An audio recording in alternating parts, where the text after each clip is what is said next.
बिस्मिल्लाहिर्रहमानिर्रहीम। अस्सलाम वालेकुम। मैं हूँ आलमा। सवाल किया गया कि या रसूल अल्लाह, चाँद के घटने बढ़ने की क्या गायत है?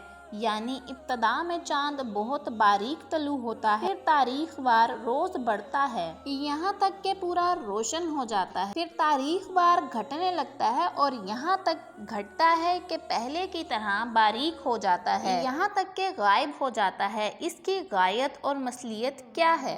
उसके जवाब में कुरान करीम ने इरशाद फरमाया, यानी चाँद का तलू होना और घटना बढ़ना और फिर आखिरी मरहले में उसका गायब हो जाना तुम्हारी दुनियावी मामलात और शरई हिसाबात के लिए अलामात हैं। हजार हा दीनी और दुनियावी अमूर इससे मुतल्लिक हैं। ज़राअत, तिजारत, लेन देन के मामलात, रोज़े और ईद के औकात, औरतों की इद्दतें, हैज़ के अयाम, हमल और दूध पिलाने की मुद्दत, छुड़ाने के औकात और हज के औकात इससे मालूम होते हैं, क्योंकि अव्वल में जब चाँद बारीक होता है देखने वाला जान लेता है कि ये इब्तदाई तारीखें हैं, और जब चाँद पूरा रोशन हो जाता है तो मालूम हो जाता है ये महीने की दरमियानी तारीख है, और जब चाँद छुप जाता है तो मालूम होता है कि महीना खत्म हो चुका है। इसी तरह इनके माबेन अयाम में चाँद की हालतें रहनुमाई किया करती हैं, फिर महीनों से साल का हिसाब होता है। वीडियो अगर अच्छी लगी हो तो इसे सवाब की नीयत से प्लीज़ शेयर करना मत भूलिएगा। अपनी दुआओं में याद रखिएगा। अल्लाह ताला हम सब की मग़फ़िरत फरमाए। आमीन सुम्मा आमीन। जज़ाकल्लाहु खैरा।